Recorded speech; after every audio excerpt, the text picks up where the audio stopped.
اهلا بيكم، معاكم مغازي. النهارده حلقه جديده من سلسله حلقات افضل 5 افلام مصريه لكل سنه من سنين الالفيه الجديده. النهارده هنستعرض افضل 5 افلام مصريه سنه 2012 من وجهه نظري. ما تنسوش الاشتراك عشان يوصلكم الحلقات الجديده، ويلا بينا نبدا.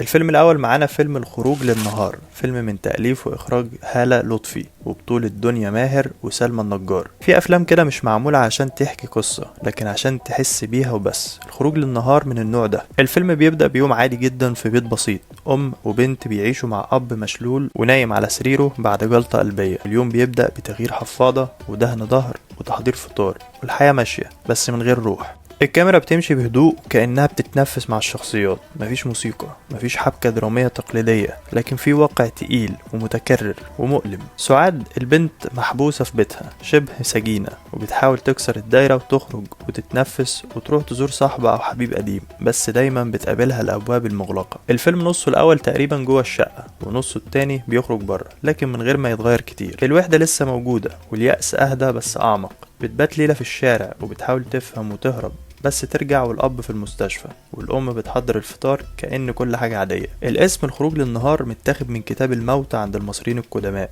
واللي كان معناها بداية الحياة بعد الموت. لكن في الفيلم العكس هو اللي بيحصل. الحياة شبه موت بطيء يوم ورا يوم من غير نهاية واضحة. الخروج للنهار فيلم بسيط جدا في صورته، لكنه صادق جدا في إحساسه. مش بيقدم حلول ومش بيحاول يجمل الواقع، هو بس بيقول الحقيقة زي ما هي، وده في حد ذاته كفاية.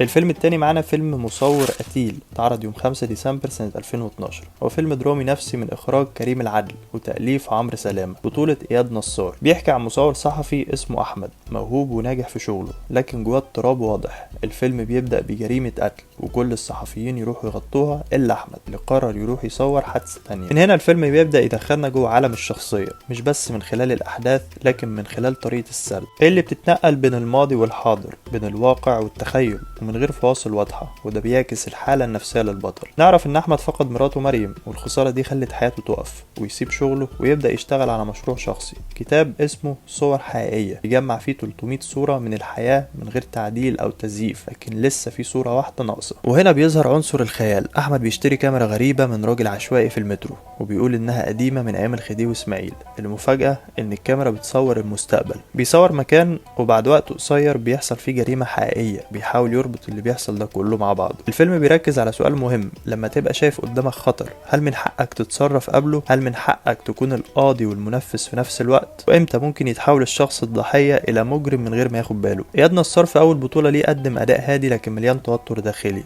تفاصيل الشخصية كانت واضحة من تعبيراته وسلوكه. الإخراج كمان خدم القصة بشكل ذكي، اعتمد على جو من القلق والغموض. الصورة والموسيقى والإضاءة كانت كلها بتشتغل لصالح الحالة النفسية للفيلم. مصور قتيل مش فيلم بوليسي ومش فيلم فانتازيا، هو فيلم عن شخص بيحاول يلاقي تفسير لحياته بس مش قادر يفهم نفسه.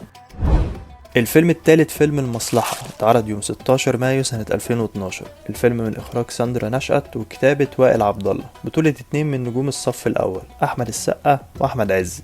القصة بتبدأ بجو أسري جميل. ضابط شرطة اسمه حمزة اللي بيقدمه أحمد السقا، وأخوه الأصغر يحيى اللي بيلعب دوره أحمد السعتاني اللي هو كمان ضابط. في لحظات أسرية مليانة حب وهزار، لكن الفرحة ما بتكملش، ويحيى بيموت في كمين بعد ما خبطه سليمان المسلمي في محاولة هروب من الكمين لأن كان معاه حشيش. المشكلة هنا إن سليمان بيبقى أخو سالم المسلمي اللي بيلعب دوره أحمد عز، تاجر المخدرات الخطير والذكي. بعد ما سالم بيهرب أخوه من السجن، ساعتها بيتحول شغل حمزة من واجب لمهمة انتقامية. ومن هنا بتبدأ لعبة القط والفار. حمزة مش بس عايز يقبض على سليمان، هو عايز ياخد بطار أخوه. الفيلم بينقلك من جبال سينا الصخرية لجمال لبنان المغطى بالتلج، ومن شوارع القاهرة لضلمة نفسية جوه كل شخصية. الفيلم ما بيجملش حد، لا الظابط بطل خارق ولا التاجر شيطان مطلق، كلهم بشر بيغلطوا وبيحبوا وبيكرهوا وبيتغيروا. وزي ما القصة بتقول، المصلحة أوقات بتبقى أكبر من القانون وأصعب من الحكم بالعدل. وفي الآخر المصلحة ما هوش بس صراع بين الخير والشر، ده صراع بين وجهتين نظر، بين 2 بشر كل واحد منهم شايف نفسه على حق. لو مبسوطين وشايفين ان الحلقات مفيدة، دوسوا اشتراك وفعلوا الجرس وخلونا نكبر مع بعض. دعمكم هو اللي بيشجعنا. الفيلم الرابع فيلم بعد الموقعة، اتعرض يوم 19 سبتمبر سنة 2012 من إخراج وتأليف يسري نصر الله، وشارك في السيناريو والحوار عمر شامة. الفيلم بيناقش فترة حساسة في تاريخ مصر الحديث، وهي من بعد موقعة الجمل بعد ثورة 25 يناير سنة 2011. القصة بتبدأ من لحظة مؤلمة، ناس راكبة خيول وجمال هجمت على المتظاهرين في ميدان التحرير. واحد من الخيالة دول هو محمود اللي بيلعب دوره الفنان باسم سمرة، راجل بسيط من نزلة السمان، بيشتغل في السياحة وبيربي خيول، وبعد الثورة ووقوف السياحة حياته اتقلبت، بقى مش لاقي ياكل ولا ياكل خيوله ولا يربي ولاده. في الناحية التانية عندنا ريم اللي بتلعب دورها الفنانة منة شلبي، ناشطة سياسية ومثقفة، شاركت في الثورة وبتحاول تكمل نضالها بطريقة تانية، إنها تنزل على الأرض وتتكلم مع الناس وتساعدهم، وتبدأ علاقتها تتقاطع مع محمود ومراته فاطمة، علاقة مش بسيطة بتبدأ باهتمام إنساني وبتتحول لصراع داخلي. إزاي تحس بالتعاطف مع حد كان ضدك، إزاي تقرب من عدوك، وإمتى نكتشف إن اللي قدامنا مش عدو أصلا. الفيلم مش بيدافع عن حد ولا بيهاجم حد، هو بيحاول يفهم ليه ناس بسيطة شاركت في حاجة زي دي، ليه ما وقفوش في صف الثورة. يسري نصر الله قدم مجتمع كامل مهمش، اتضحك عليه، استخدموه كأداة، وبعد ما خلصوا منه رموه. الفيلم كمان بيحط ضوء على نزلة السمان، منطقة جنب الأهرامات، سكانها عايشين على السياحة، الدولة متجاهلاهم والشرطة دايما بتضايق عليهم. ومن هنا نقدر نفهم ان اللي حصل يوم موقعة الجمل مش صدفة ومش قرار فردي، ده نتيجة سنين من القهر والإهمال. بعد الموقعة فيلم عن الناس اللي ما كانوش في الصورة، الناس اللي استخدموهم وبعدها نسيوهم، فيلم بيحاول يسمع صوت اللي ملوش صوت. الفيلم شارك كمان واتعرض في مهرجانات عالمية كتير، أهمهم مهرجان كان الدولي في دورته رقم 65.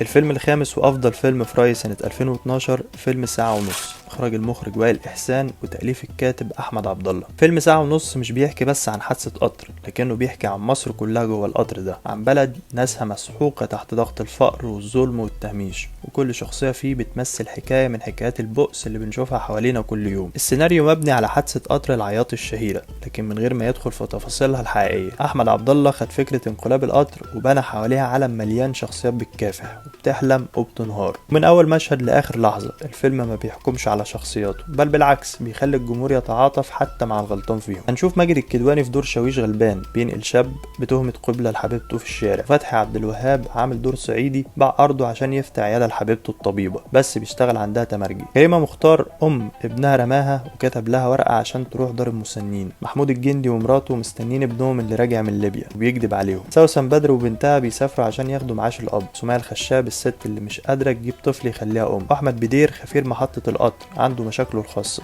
ومشغول عن الكارثة اللي جاية. كل دول وغيرهم ناس بتمثل طبقات مصر اللي اختفت وسط زحمة الغلا والقهر، وكلهم جوه قطر واحد رايح على مصير محتوم، وكأن البؤس اللي عايشينه لازم ينتهي بانفجار. حتى الكوميديا اللي بتتخلل الأحداث مش خارجة عن الواقع. الإخراج كان عبقري، وائل إحسان نجح يخلي كل شخصية ليها لحظة تلمع فيها رغم الزحمة ووجود شخصيات كتير. الموسيقى التصويرية كانت حزينة وكأنها بتبكي على الناس، والمونتاج كان ممتاز في ربط كل القصص ببعض لحد اللحظة الأخيرة. فيلم ساعة ونص حكاية عن وطن ماشي على قضبان بايظة وكل يوم بيقرب من الهوية. ما تنسوش تتفرجوا على الحلقات اللي فاتت من السلسلة، واستنوا في الحلقة الجاية عشان نستعرض مع بعض أفضل أفلام سنة 2013، وقولولي في الكومنتات ترتيبكم الشخصي لأفضل الأفلام. ولو عجبتكم الحلقة ما تنسوش اللايك والشير والاشتراك وتفعيل الجرس عشان يوصل لكم كل جديد. استنونا في الحلقة الجاية. سلام.